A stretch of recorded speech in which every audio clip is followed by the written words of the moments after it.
રાહુલ રઘુભાઈ હાલમાં મ્યુનિસિપાલિટીનો ડબ્બો જે આપવામાં રહ્યો, અહીંયા ગાયોને કોઈ પણ જાતની સુવિધા નથી, પાણીની, નીણની, ગાળા કીચડમાં ગાયું રહે છે, ગાળા કીચડમાં મરે છે ગાયું, વાછડા મરી જાય, ગાય વીએ ત્યારે ગાયનું પેટ નીકળી જાય તો પણ કોઈ પણ જાતની સારવાર દેતા નથી।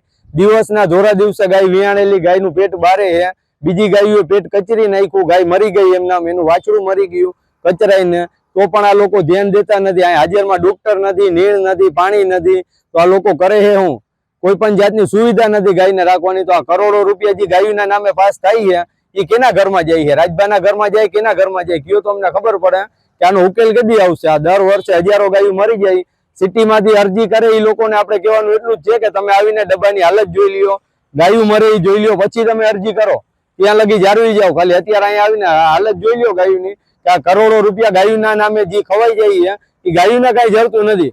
ભલે રાજભાને પૈસા ખાતા હોય તો ખાઈ, એને કઈ અડધું તો ગાયું ને દો, ગાયું માટે જ બધા પાસ થાય છે।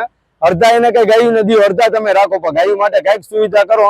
દરરોજ વાછડા ગાયું બધું એટલું મરી જાય છે, કોઈ પણ જાતની સુવિધા કઈક કરો, અહીંયા ગાયું મરે એનો કઈક ઉકેલ લાવો।